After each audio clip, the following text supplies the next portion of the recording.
Je vais simplement faire la lecture du texte pour l'instant. Je reviendrai un peu plus tard pour la prédication elle-même. Je vous invite à prendre dans vos Bibles Genèse au chapitre 38. Un texte assez long. On a fait le choix en Église de prendre maintenant des lectures importantes du texte biblique. Genèse 38. À la même époque, Juda, donc un des frères de Joseph, se sépara de ses frères et alla vivre chez un habitant d'Adoulam nommé Hira. Il y fit la connaissance de la fille d'un Cananéen nommé Shua. Il l'épousa et s'unit à elle. Elle devint enceinte et lui donna un fils. Il l'appela Er. Elle devint encore enceinte et mit au monde un fils qu'elle appela Onan. Elle eut encore un troisième fils qu'elle appela Shéla. Quand sa femme accoucha du troisième, Juda se trouvait à Ksib. Juda prit pour Er, son premier-né, une femme nommée Tamar. Jugeant Er mauvais, l'Éternel le fit mourir. Alors Juda dit à Onan, « Tu connais ton devoir de proche parent du défunt, épouse ta belle-sœur pour donner une descendance à ton frère. » Onan savait que les enfants qui naîtraient ne seraient pas pour lui. Chaque fois qu'il avait des rapports avec sa belle-sœur, il laissait tomber sa semence à terre pour éviter de donner une descendance à son frère. Son comportement déplut à l'Éternel qui le fit aussi mourir. Alors Juda dit à Tamar, sa belle-fille, « Reste veuve dans la maison de ton père jusqu'à ce que mon fils Shéla soit devenu adulte. » Car il se disait, « Il ne faut pas que celui-ci meure aussi comme ses frères. » Tamar retourna donc dans la maison de son père et y resta. Bien longtemps après cela, la fille de Shua, femme de Juda, mourut. Quand les jours de deuil furent passés pour Juda, il monta avec son ami Hira l'Adoulamite à Timna pour la tonte de ses moutons. Quelqu'un en informa Tamar en lui disant « Voici, ton beau-père monte à Timna pour la tonte de ses moutons. » Alors elle ôta ses habits de veuve, se couvrit le visage d'un voile, et ainsi déguisée, elle s'assit au carrefour d'Énaïm, sur la route de Timna, car elle voyait bien que Shéla était devenu adulte, sans qu'on le lui ait donné pour mari. Juda aperçut cette femme et il la prit pour une prostituée, car elle avait le visage voilé. Il s'approcha d'elle au bord du chemin et lui dit « Permets-moi d'aller avec toi. » Car il n'avait pas reconnu sa belle-fille. Elle répondit « Que me donneras-tu pour venir avec moi ?»« Je te ferai apporter un chevreau du troupeau, lui dit-il. »« D'accord, répondit-elle, à condition que tu me donnes un gage jusqu'à ce que tu l'envoies. »« Quel gage veux-tu que je te donne ? Ton cachet, le cordon qui le tient et le bâton que tu as en main. » Il les lui remit et s'unit à elle. Elle devint enceinte. Elle se leva et partit, elle ôta son voile et remit ses habits de veuve. Juda chargea son ami, l'Adoulamite, d'apporter le chevreau à cette femme et de retirer les gages qu'il lui avait donnés. Mais celle-ci resta introuvable. Hira interrogea les hommes de l'endroit. « Où est cette prostituée sacrée qui se tenait sur le chemin d'Énaïm ?» Ils lui répondirent « Il n'y a jamais eu de prostituée sacrée à cet endroit. » Ils revinrent dire à Juda « Je ne l'ai pas trouvée. Et les gens de là-bas ont même affirmé qu'il n'y a jamais eu de prostituée sacrée à cet endroit. » Alors Juda s'écria « Quelle garde qu'elle a !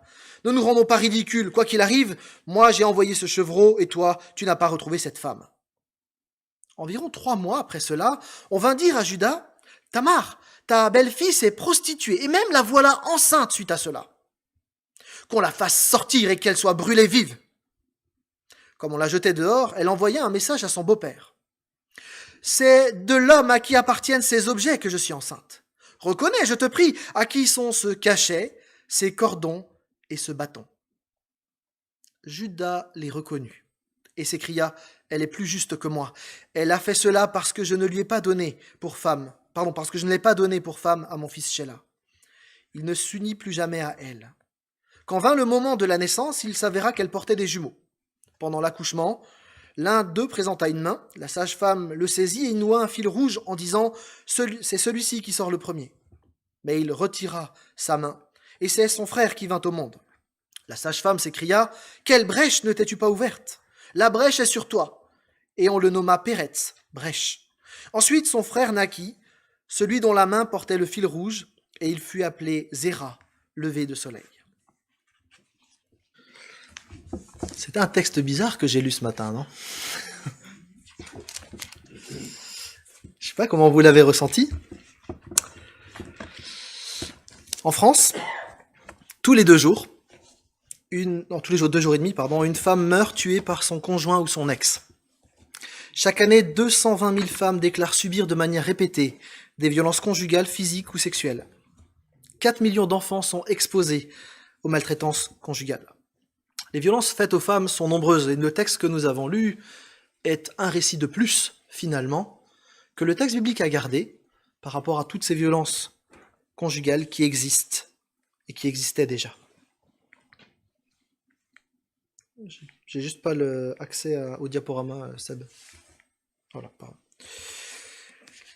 Il suffit de considérer un peu quelques instants le mouvement MeToo, qui a pris de l'ampleur suite à l'affaire Weinstein, dont vous avez entendu parler. La version francophone de MeToo, Balance ton porc, a aussi enregistré de nombreux témoignages de femmes harcelées, violentées, agressées et menacées. Alors j'en conviens, cette introduction, elle est un peu brutale. Le texte de ce matin nous emmène dans une triste réalité, celle de l'humanité qui est violente, et en particulier à l'égard des femmes. C'est un texte cru que nous avons lu, un texte violent, un texte gênant. Est-ce qu'on peut parler de ça un dimanche matin ? Je crois que oui. Je crois qu'on peut en parler. Je crois même qu'on doit en parler. D'abord parce que toute la Bible a été inspirée, et ce texte-là aussi doit être médité, réfléchi, pensé. C'est d'ailleurs étonnant que tout Israël, lorsque les grands et les petits étaient rassemblés au moment des grandes lectures publiques, eh bien ces textes faisaient partie de la lecture publique. Tout le monde devait entendre ce texte-là. Il faut donc rendre justice au texte biblique et prêcher toute la Bible, pas simplement les textes qui nous arrangent, mais aussi ces textes-là. Et puis il y a quelque chose d'étonnant, c'est que nous connaissons bien le chapitre précédent avec Joseph qui est vendu par ses frères, c'est pas un texte franchement plus joyeux. Et une fois qu'on a lu le texte de Joseph, eh bien on passe Tamar. On connaît tous l'histoire de Joseph, mais qui d'entre nous connaît bien l'histoire de Tamar ? C'est quand même étonnant que finalement l'histoire de ce Joseph, on la connaisse si bien, et l'histoire de cette femme, finalement, on la passe si souvent sous silence. Pourquoi cette différence de traitement entre 2 personnages que la Bible a mis côte à côte dans le texte biblique ? Il nous faut donc rendre justice au texte biblique qui a mis à la suite une série de violences fratricides contre un homme et une série de violences faites à une femme. Même si ce texte d'aujourd'hui est violent, il est aussi biblique que le précédent. Il me semble aussi que le sujet des violences faites aux femmes est un sujet d'une actualité terrible, redoutable, avec des chiffres terribles. Cette actualité ne concerne pas que le monde extérieur qui serait loin de l'Église ou loin de nos contrées. Non, ça concerne aussi l'Église. Ce n'est donc pas un sujet qu'on peut négliger. Il nous concerne en tant qu'Église parce que nous formons un seul et même corps avec des femmes qui vivent ce genre de choses. Il nous concerne aussi parce que nous vivons dans un monde où de nombreuses personnes souffrent et nous les côtoyons. Que ce soit dans l'Église, que ce soit dans nos familles élargies, dans notre voisinage, au travail, nous sommes concernés par ces situations. Il serait en fait effrayant, pour reprendre les mots de Martin Luther King, de rester indifférents à toutes ces souffrances. Que le Seigneur nous interpelle ce matin au travers de ce texte, c'est ma prière, pour que nous puissions être des témoins de la justice et de la paix de Dieu dans un contexte violent. Genèse 38 nous plonge au cœur de la société des patriarches. Ce n'était pas une société idéale, loin s'en faut. Ce n'était donc peut-être pas mieux avant. Joseph vient d'être vendu par ses frères, et le texte biblique ici indique qu'il est urgent que la famille d'Abraham, d'Isaac et de Jacob sorte, ou en tout cas se sépare de ce qui se fait en Canaan, parce que visiblement, cette famille, elle infuse dans une société plutôt malsaine. Ce qui est étonnant, c'est que malgré la méchanceté qui se déploie, Dieu, lui, va continuer de dérouler son plan. Son plan de sauvetage qui va passer par Joseph, et vous allez vous le voir aussi par Tamar. Il y a un petit débat sans trop d'importance sur le moment où se passe ce récit de Genèse 38. Entre Genèse 37 et Genèse 41, il se passe 22 ans. On sait que Joseph est vendu à 17 ans, et il fera venir son père en Égypte à 39 ans, donc ça fait 22 ans. Il semble que ce chapitre 38 raconte ce qui se passe du côté des frères de Joseph, alors que la suite des chapitres va nous montrer ce qui se passe du côté de Joseph qui est en Égypte, etc. Donc on a là, dans un chapitre, 22 ans qui se passent. Genèse 38 donc commence avec un des frères de Joseph, Juda, qui quitte sa famille. La désunion est en marche dans cette famille qui ne cesse d'imploser. Famille qui est rongée par la jalousie et la querelle. Alors littéralement, ce verset, Judas se sépara de ses frères. En hébreu, on dit Judas descendit d'auprès de ses frères. C'est une descente géographique, mais qui montre aussi une descente spirituelle, une déchéance. En effet, Judas, il quitte la famille d'Abraham, la famille de l'alliance, la famille de la bénédiction, pour aller près des Cananéens, qui sont pas le peuple élu. Et puis, en sortant de cette sphère de bénédiction, il se marie avec une Cananéenne. Et de cette union, vont naître 3 fils, Er, Onan et Shéla. Plus tard, Er, l'aîné, va épouser la jeune Tamar, une Cananéenne probablement aussi. Et c'est là que la suite du texte devient assez marquante. D'une manière étonnante, sans préciser, le texte dit simplement que Er est si mauvais que Dieu lui ôte la vie. Il y a un côté choquant, violent à ce texte-là. D'habitude, on a l'habitude plutôt de textes où on présente un Dieu d'amour, gentil, plein de bonté. Et là, il est présenté comme celui qui juge, boum, d'un coup. Dans de nombreuses cultures, les gens n'ont pas de difficulté à accepter cette réalité. Pour nous, en Occident, c'est un peu plus dur d'accepter le fait que Dieu est maître de la vie. Parce qu'on vit dans l'illusion de la toute-puissance. Une illusion d'ailleurs que le Covid a mis à mal. La Bible affirme très clairement que Dieu est le maître de la vie. Il ne nous doit rien et notre vie, quelle qu'elle soit, est un cadeau de Dieu.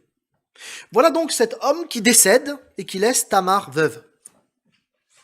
Étrange. Certains théologiens, comme Valérie Duval-Poujol, suggèrent que Er était un mari violent. C'est une hypothèse très crédible, parce que la méchanceté qui est mentionnée dans ce temps, le fait d'être mauvais, comporte une notion de violence.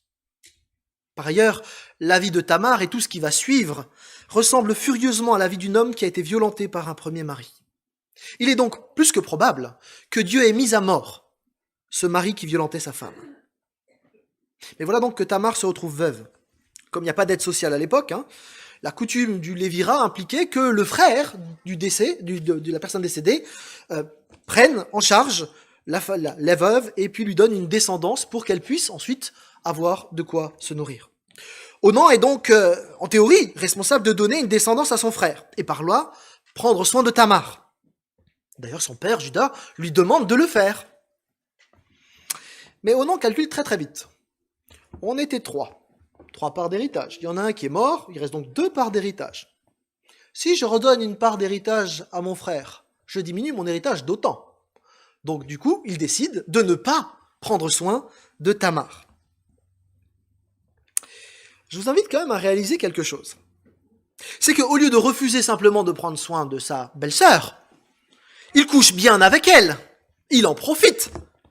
Mais au moment où il pouvait y avoir un bébé qui assurait la suite pour Tamar, il laissait tomber sa semence sur le sol, privant là sa belle-sœur de ce qu'elle aurait pu avoir comme protection.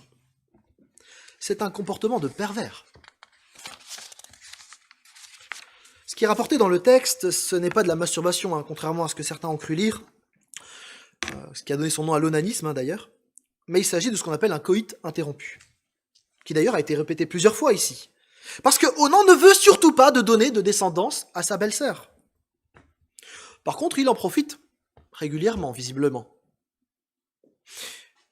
Il délaisse complètement cette femme qui n'avait peut-être pas envie d'être avec ce Onan, mais qui y allait parce qu'elle espérait avoir une protection ensuite. Il est plus que probable qu'Onan faisait une forme de chantage avec elle pour qu'elle consente à coucher avec lui. Si tu le fais, je te promets, je vais m'occuper de toi.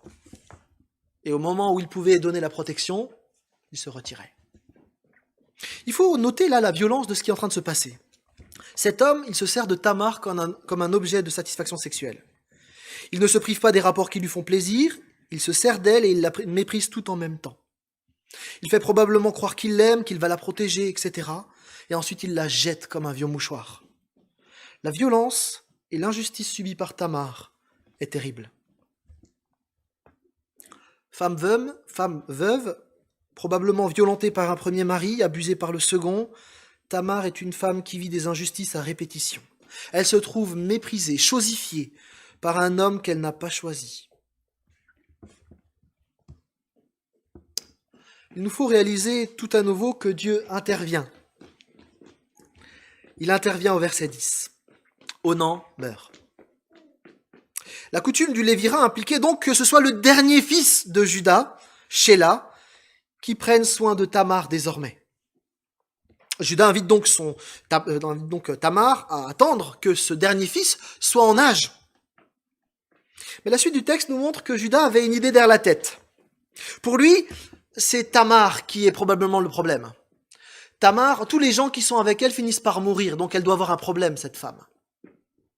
Et du coup, il éloigne Tamar pour préserver son dernier fils. Tamar, elle obéit en attendant que le patriarche accomplisse la promesse. Le temps passe. Verset 14, on apprend que Shéla est un adulte, mais il n'est pas question qu'il épouse Tamar. À nouveau, une injustice. Cette femme est complètement méprisée par tous les hommes qui l'entourent dans cette histoire. Comme le dit Romain Rive, qui a écrit un article très pertinent sur le sujet, Tamar est ainsi le jouet d'homme dominant, odieux et trompeur. Un jouet ? Vraiment ? En tout cas, elle a subi bien des escroqueries, des méchancetés, des injustices et, disons-le, des viols. Elle va en subir un de plus pour pouvoir obtenir gain de cause, parce que Tamar va prendre sa défense en main. Au verset 14, on apprend qu'elle va se déguiser en prostituée sacrée. Son beau-père, visiblement habitué à fréquenter ce genre d'endroit, ne se rend compte de rien. Et donc il lui donne un cachet, un cachet, un cordon qui va avec son bâton. Ce sont des objets très personnels qui permettent d'identifier la personne aussi certainement qu'une carte d'identité et un permis de conduire aujourd'hui. Le cachet, c'était un insigne qui était porté par tout chef de famille, soit au doigt, soit il était suspendu au cou, avec un cordon. Et puis le bâton, c'est une sorte avec la poignée de canne, il y avait une marque distinctive pour faire reconnaître le propriétaire. On va retrouver par l'archéologie différents objets comme celui-là chez les Babyloniens par exemple. Donc Juda laisse ces objets en gage, parce que comme il va avoir une prostituée sacrée, il est censé faire ensuite un sacrifice de reconnaissance aux divinités pour pouvoir payer, si vous voulez, la prostituée sacrée. On sait que dans le culte d'Astarté, qu'on appelle la Vénus des Cananéens, eh bien, on offrait particulièrement des chevreaux, c'est probablement le cas ici. Et donc pendant que Juda va faire ses rites religieux, très éloignés de ce que Dieu veut, vous avez bien compris, Tamar disparaît du marché et Juda ne récupère pas ses gages. Quelque temps après, nous dit le texte, 3 mois après, Juda est rentré chez lui, et le patriarche apprend que sa belle-fille est enceinte. Et donc il l'ordonne qu'on la brûle, parce qu'elle s'est prostituée, c'est quand même une abomination. Des gens la saisissent, lui font du mal, encore une fois. Et on imagine le discours moralisateur de ce patriarche, qui se scandalise devant ses amis, devant sa famille, et qui tient probablement un discours hypocrite à Tamar. Mais comment oses-tu ? Comment oses-tu agir de la sorte ? Mais quel déshonneur pour notre famille ! Plein de paroles violentes, blessantes, méprisantes de la part de celui-là même qui les fréquentait, ces prostituées habituellement. Hypocrisie d'un homme pervers qui, tout en condamnant cette femme, est celui qui est en fait allé la voir. Combien de bien-pensants ont un discours moralisateur par devant et agissent en secret dans la perversion. Il y a une constante chez les pervers, ce sont des gens qui présentent bien, ils ont un beau discours, ils font attention à leurs apparences. Là, on en a un sous les yeux, une belle illustration. Qu'on la fasse brûler vive, dit-il. Il faut ici noter le comble de la perversion. Parce que Judas se sert de la loi de Dieu pour finalement tuer sa belle-fille. Oh, moi, je fais que appliquer la loi, c'est tout à fait normal.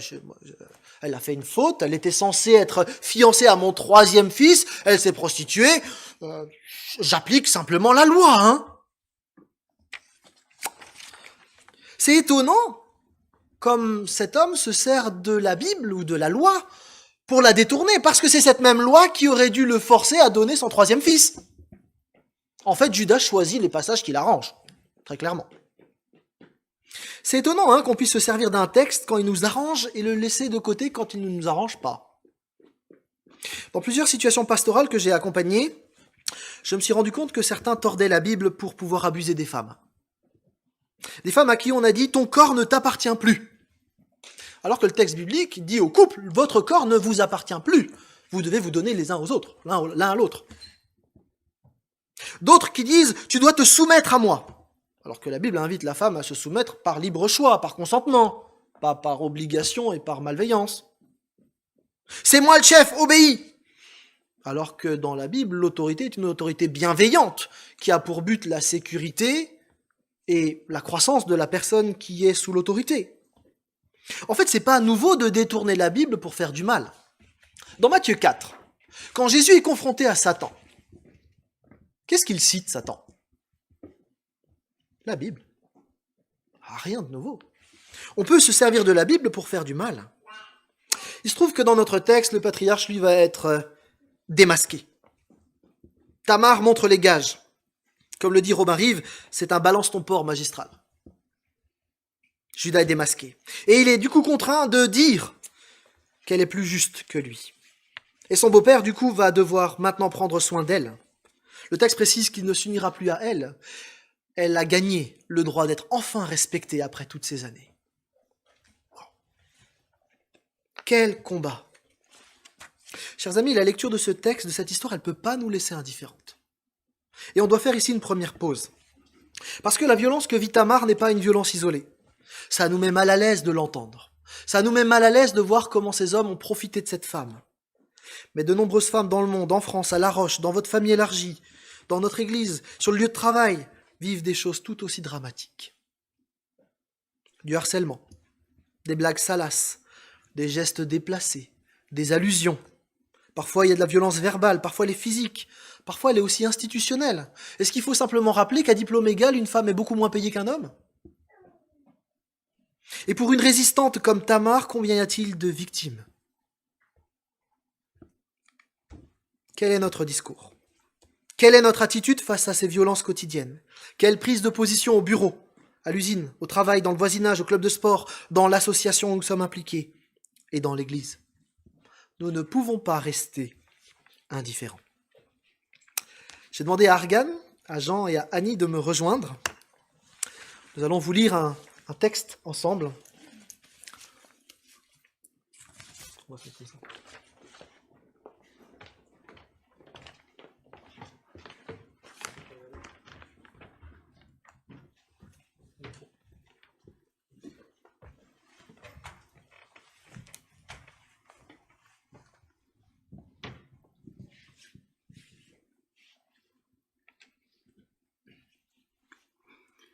J'ai reçu des fleurs aujourd'hui. Ce n'était pas mon anniversaire, ni un autre jour spécial. Nous avons eu notre première dispute hier, dans la nuit. Il m'a dit beaucoup de choses cruelles qui m'ont vraiment blessée. Je sais qu'il est désolé, et qu'il n'a pas voulu dire les choses qu'il a dites, parce qu'il m'a envoyé des fleurs aujourd'hui. Il faut le comprendre. La pression au travail, la colère à cause des problèmes ou peut-être il avait juste bu un coup de trop. Et puis, elle n'est pas facile non plus. Certainement, elle l'a provoqué quelque part. J'ai reçu des fleurs aujourd'hui. Ce n'était pas notre anniversaire, ni un autre jour spécial. Hier, dans la nuit, il m'a poussé contre un mur et a commencé à m'étrangler. Ça ressemblait à un cauchemar. Je ne pouvais pas croire que c'était réel. Je me suis réveillée ce matin, le corps douloureux et meurtri. Je sais qu'il doit être désolé, parce qu'il m'a envoyé des fleurs. Je pense qu'elle exagère. Et le couple idéal n'existe pas.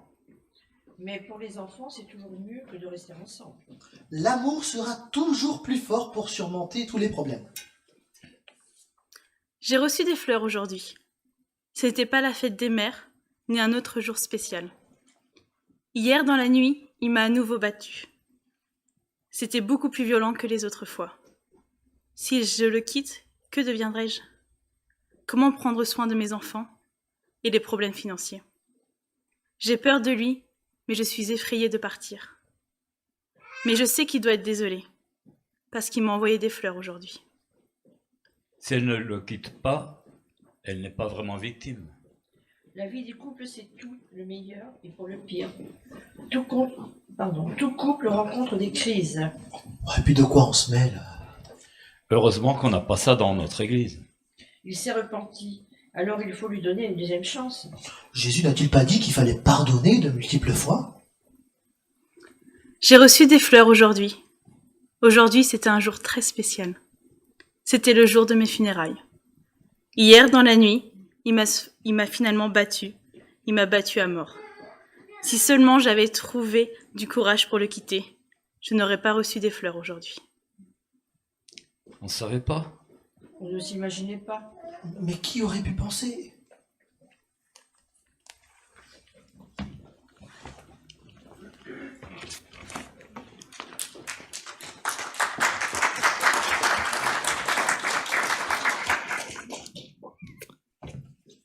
Nous ne pouvons pas rester indifférents à la souffrance de ceux qui passent par de telles épreuves. Nos discours tout faits, nos slogans évangéliques, parfois saupoudrés de versets bibliques, ne sont pas acceptables. Avançons. Le texte de Genèse 38 dénonce avec force l'injustice de certains hommes de l'époque. Dieu le juge est intervenu directement par 2 fois, avec Er et Onan. Et je veux mettre en garde tous ceux qui ont un comportement malsain, avec une ou des femmes, même si ce sont des femmes qui sont derrière un écran et qui sont emprisonnées dans les pays de l'Est et violées et filmées pour la pornographie. On ne se moque pas de Dieu. Et Dieu, le juste juge, ne laisse jamais le mal impuni. Il peut intervenir avec force et autorité face aux méchants de manière immédiate. La Bible présente plusieurs textes où Dieu met fin à la vie du méchant. Mais quand bien même il ne le ferait pas tout de suite, même quand nous ne voyons pas immédiatement le jugement de Dieu, nous savons que Dieu va intervenir pour juger les coupables. Il ne laissera pas le mal impuni parce qu'il est Dieu. Et dans sa nature même, il est juste et saint. Toutes les victimes peuvent trouver ici un réconfort. Justice sera rendue. La mort d'Er et d'Onan sont des avertissements que les méchants devraient prendre au sérieux. Car la mort physique n'est rien face au jugement éternel de Dieu. Ce jugement éternel, c'est pas un thème qu'on prêche souvent, parce qu'il a été beaucoup utilisé au Moyen-Âge pour faire peur aux gens et obliger les paroissiens à faire ce que l'Église voulait qu'elle fasse. En même temps, le jugement de Dieu est un thème biblique essentiel. S'il n'y avait pas de jugement final, Dieu ce serait un gros bout de guimauve dans l'univers, un Dieu impuissant, dont l'amour finalement serait une vaste fumisterie. Dieu est Dieu. Il est tout-puissant. Son amour éternel est comme un feu qui détruira la méchanceté et qui punira le méchant. On pourrait citer beaucoup de textes pour parler de cela. Je vais en citer juste quelques-uns qui annoncent clairement que Dieu demandera des comptes à chacun, en parole et en acte. Ah, je suis remonté, pardon. Jean-Baptiste qui annonce au sujet de Jésus, il a son vanne à la main, il nettoiera son air, il amassera son blé dans le grenier, mais il brûlera la paille dans un feu qui ne s'éteint point. C'est dit de manière imagée, mais il est question d'un tri et d'un jugement. Je vous le dis, dit Jésus, au jour du jugement, les hommes rendront compte de toute parole vaine qu'ils ont proférée, car par tes paroles tu seras justifié et par tes paroles tu seras condamné. Notre image. Or, comme on arrache l'ivraie et qu'on la jette au feu, il en sera de même à la fin du monde. Le Fils de l'homme enverra ses anges qui arracheront de son royaume tous les scandales et ceux qui commettent l'iniquité. Et ils les jetteront dans la fournaise ardente où il y aura des pleurs et des grincements de dents. Les anges viendront séparer les méchants d'avec les justes et ils les jetteront dans la fournaise ardente où il y aura des pleurs et des grincements de dents. Car le Fils de l'homme doit venir dans la gloire de son Père avec ses anges et alors il rendra à chacun selon ses œuvres. Alors le roi dit au serviteur, liez-lui les pieds et les mains, et jetez-le dans les ténèbres du dehors où il y aura des pleurs et des grincements de dents. À la lecture de ces textes, qui ne sont pas des textes qu'on lit habituellement, on pourrait dire que Dieu n'est pas qu'un Dieu d'amour, qu'il est aussi le Dieu juste et saint. En fait, c'est pas tout à fait exact de le lire de cette manière-là. Parce que amour et justice sont 2 faces de la même réalité divine. On peut le dire avec Émile Brunner, un théologien. La colère de Dieu, C'est l'amour de Dieu dans la forme où l'expérimente l'homme qui s'est éloigné de Dieu et qui s'est dressé contre Dieu. En fait, la justice de Dieu, c'est la manière dont l'amour de Dieu s'exprime pour tous ceux qui font du mal. Parce que Dieu ne peut pas laisser le mal impuni. Et là, on doit s'arrêter à nouveau parce que la méchanceté de Er, d'Onan, de Juda nous renvoie aussi à notre propre injustice. Devant le Dieu saint, aucun de nous n'est saint. On reviendra sur ce point avant la conclusion. Pour le moment, j'aimerais qu'on puisse continuer à réfléchir sur la justice de Dieu et nos vies de tous les jours. Chers amis, nos actions, elles ne passent pas inaperçues.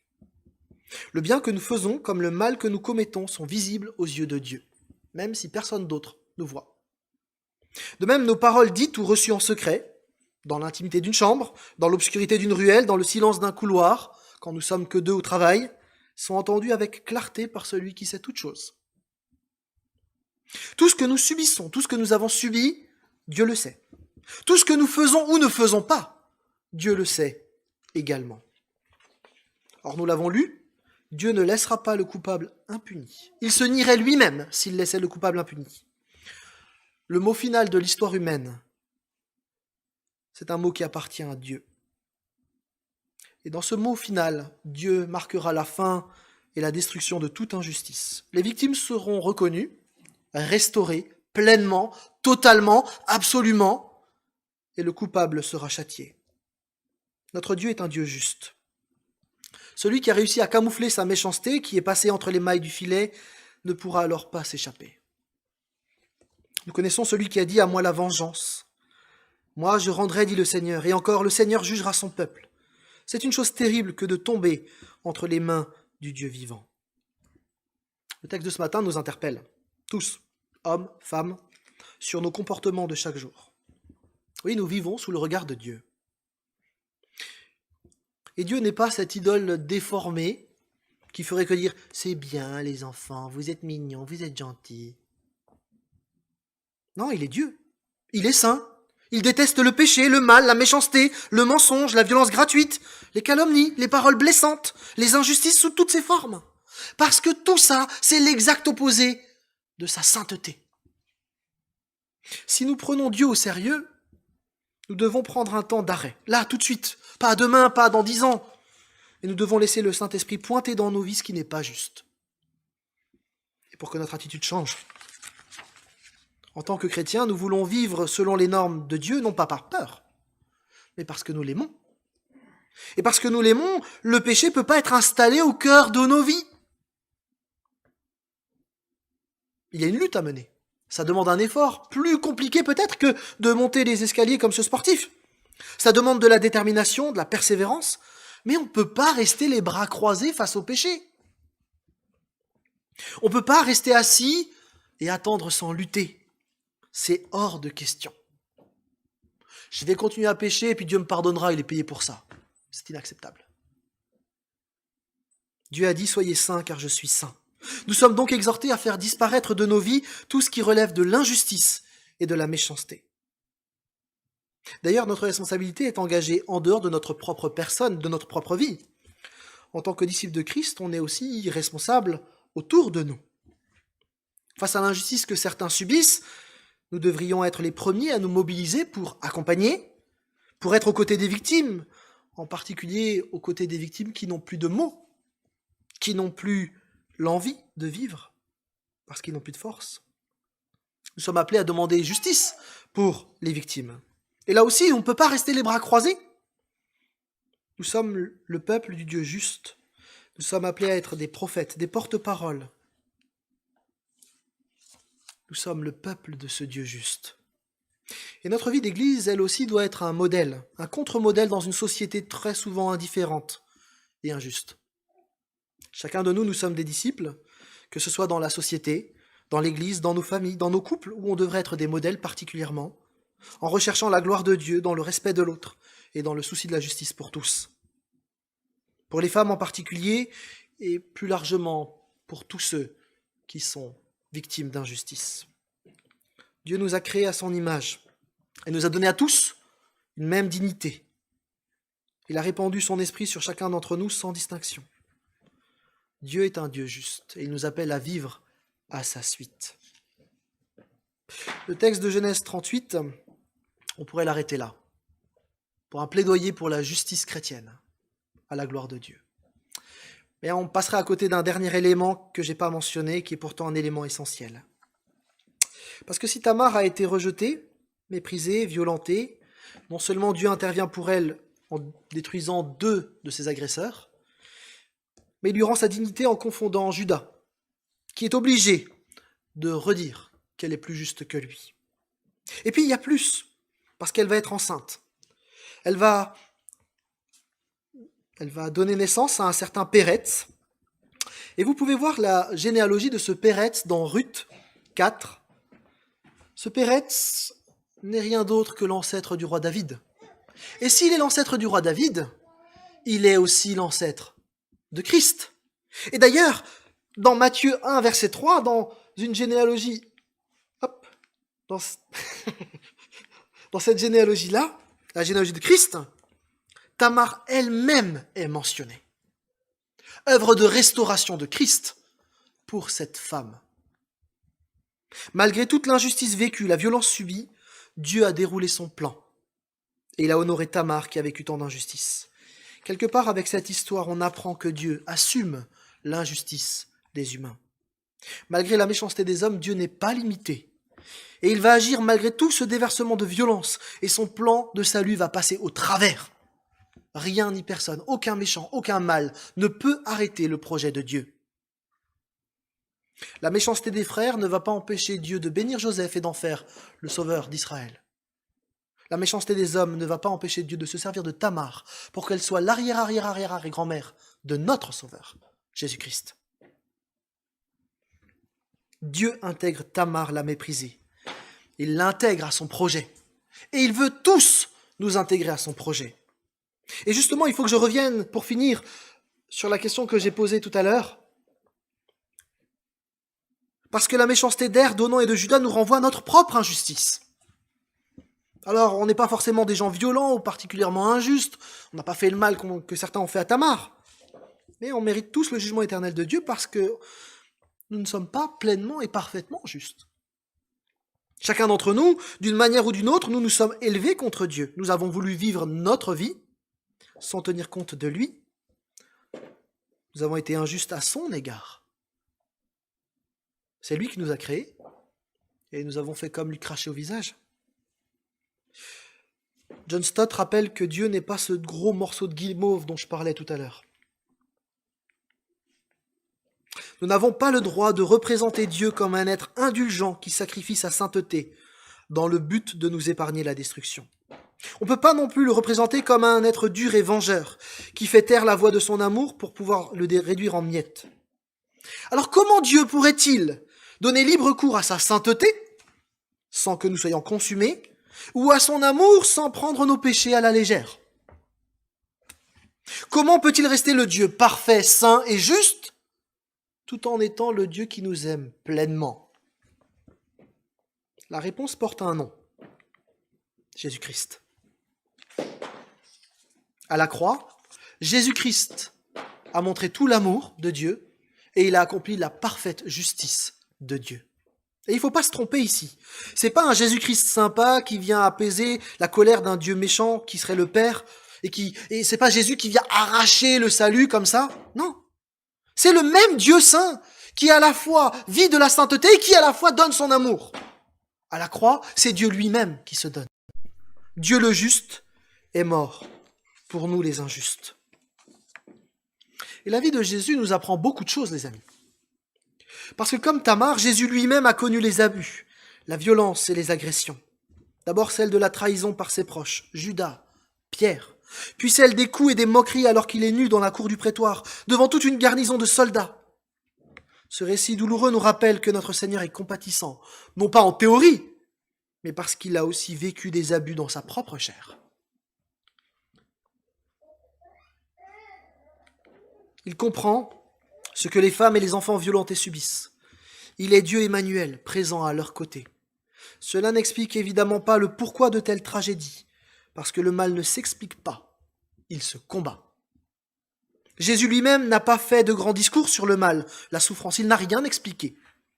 Mais il s'est appliqué pour les vaincre, afin qu'il n'ait plus le dernier mot. Ce Dieu-là a donné sa vie pour les coupables. C'est ce Dieu-là qui est au cœur du christianisme, ce Dieu-là qui se révèle au travers du texte biblique, ce Dieu-là qui nous a aimés, nous, les injustes. Je termine. Le récit de la vie de Tamar nous rappelle que l'humanité, elle est marquée par le péché, pervertie par cette puissance de destruction, dont les femmes sont souvent les victimes. Ce texte nous rappelle que nous sommes tous concernés par la justice, et nous avons une responsabilité en tant qu'acteurs dans notre société, dans nos couples, dans nos familles, dans nos relations diverses, et que nous devons veiller d'abord à notre propre comportement, tout en étant des aides pour ceux qui sont autour de nous. Nous sommes appelés à demander justice, à être des porte-paroles, sans hypocrisie, avec discernement, selon ce que rend possible le secours de l'esprit. Je n'arrive pas à descendre, Seb. Beaucoup de femmes autour de nous souffrent. Des personnes issues de minorités ethniques souffrent. Quelle est notre place de prophète de Jésus-Christ dans ce monde? Jésus, lui, il a donné sa vie pour chacun d'entre nous. Lui, le juste, est mort pour des injustes. Il nous appelle aujourd'hui à vivre à sa suite dans la justice. Peut-être ce matin, on a besoin de prise de courage les uns et les autres pour pouvoir prendre position. Nous sommes envoyés en mission durant la semaine, nous tous. Le dimanche est un lieu où finalement nous sommes interpellés par Dieu pour pouvoir vivre notre mission la semaine. Nous sommes en mission pour Dieu là où nous sommes placés. Nous avons peut-être besoin de courage pour prendre position. Peut-être nous avons besoin de consolation parce que nous sommes victimes de différentes choses. Dieu comprend les victimes. Et j'aimerais encourager ceux qui passent par des moments difficiles qui sont liés à ce genre de situation, de ne pas hésiter d'aller voir une des personnes responsables de l'Église. Si vous êtes une femme, peut-être vous aurez à cœur d'aller voir plutôt Evelyne, Sandrine ou Chantal qui font partie du groupe du conseil d'Église. Sentez-vous la liberté de le faire. Peut-être nous avons besoin de recevoir le pardon que Dieu veut nous offrir à nous les humains, parce que nous réalisons que nous ne sommes pas justes. J'aimerais vous inviter donc dans cette salle, ou ceux qui écoutent cette vidéo, à s'arrêter et à considérer l'amour de ce Dieu saint qui nous a aimés. Je vous propose de prier maintenant.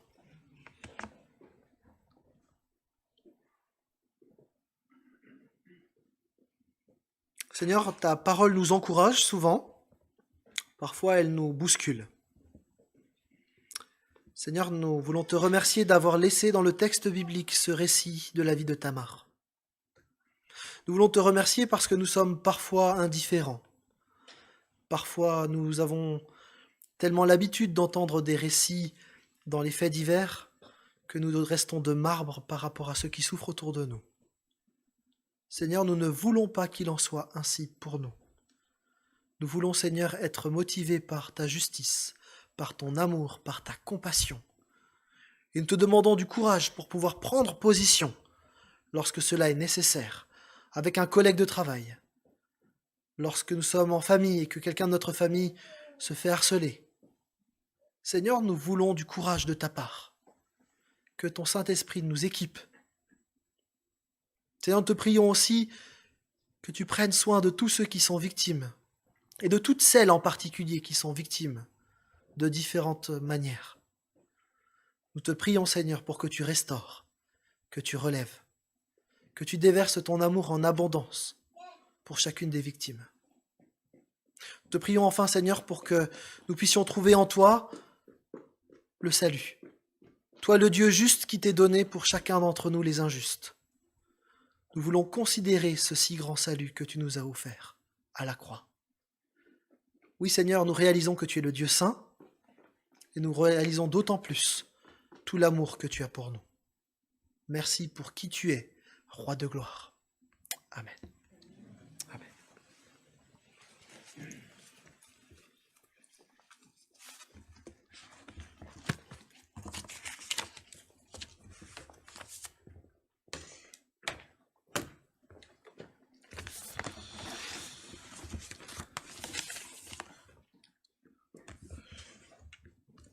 Merci Seigneur pour ta parole.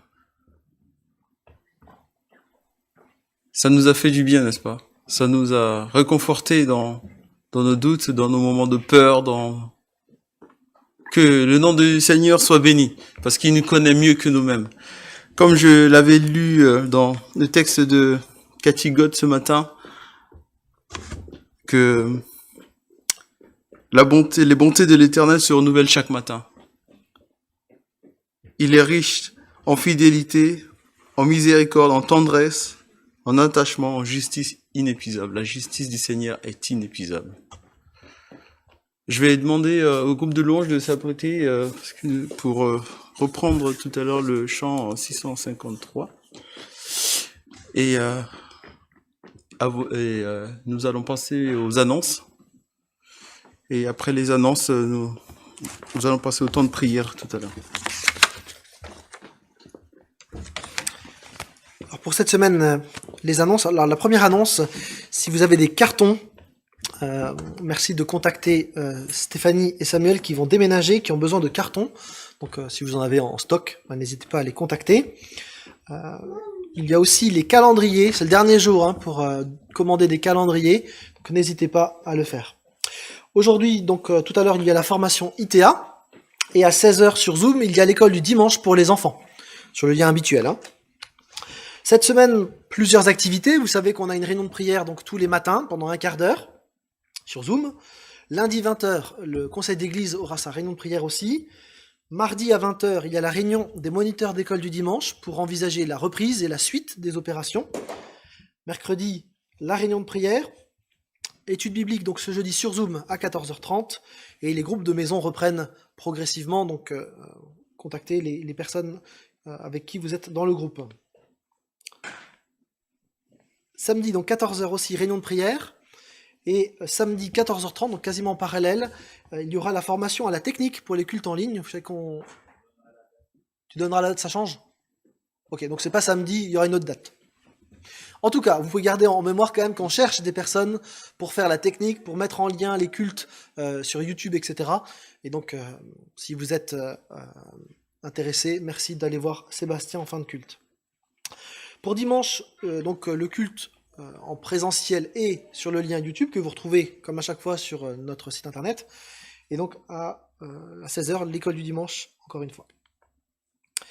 Dans l'agenda, on a une rencontre pour l'évangélisation le 18, donc c'est lundi, pas celui-là, mais celui d'après. On aura la soirée oxygène authentique, donc le samedi dans 2 semaines, et le conseil d'église le 25. Si vous avez la moindre question, vous avez plusieurs responsables qui sont à votre disposition, il ne faut pas hésiter. On n'est pas là que pour les aspects techniques, je disais tout à l'heure que si vous souhaitez discuter avec un des responsables d'église, c'est possible. On est là aussi pour prier avec vous, pour vous encourager dans votre foi. C'est d'ailleurs le cœur de ce qu'on aimerait faire.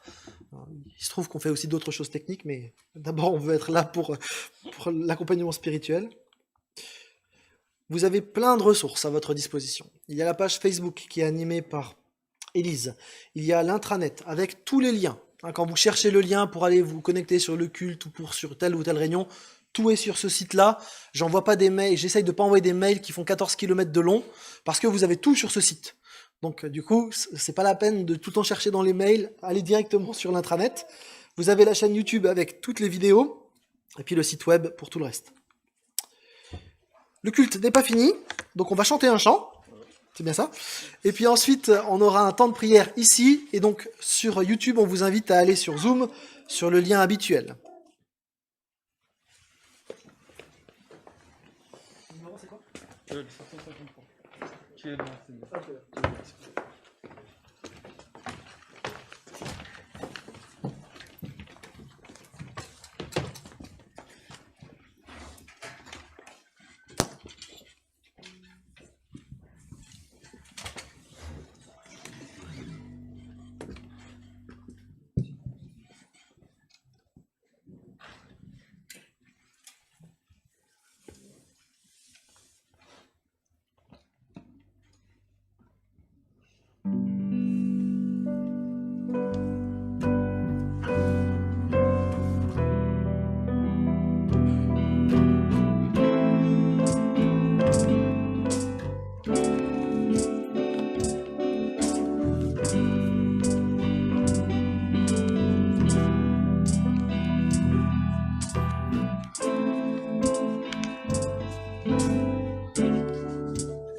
Tu es grand Seigneur, magnifique, digne de louange. Tu es grand Seigneur, tu es grand Seigneur, tu es grand Seigneur, tu es grand Seigneur, tu es grand Seigneur.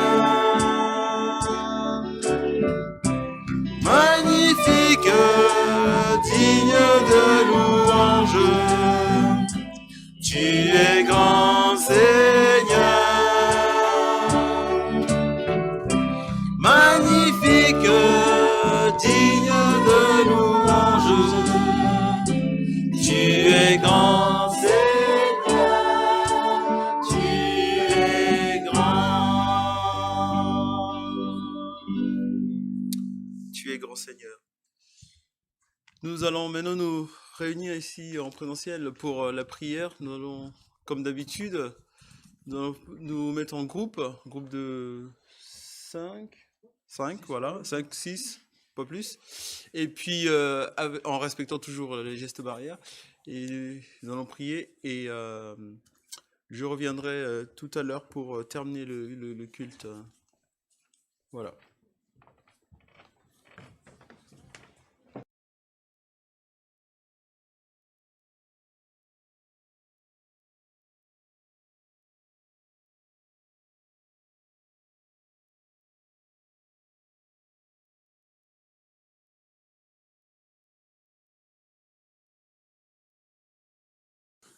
Sur le Zoom comme affiché.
Avant de vous laisser partir, je vais vous lire un texte dans les livres de Psaumes.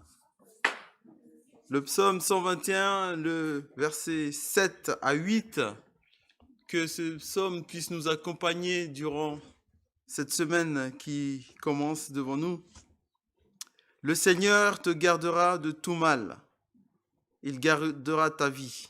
Le Seigneur te gardera lorsque tu sortiras et lorsque tu rentreras, dès maintenant et pour toujours. Pour cette semaine, prions pour les couples. Dans nos entourages, nous connaissons au moins des couples, des femmes qui souffrent et que le Seigneur a parlé ce matin et nous savons ce que nous avons à faire. Prions pour les uns les autres, prenons des nouvelles et prions pour nous qui sommes âgés. Que Dieu vous bénisse. Bon dimanche.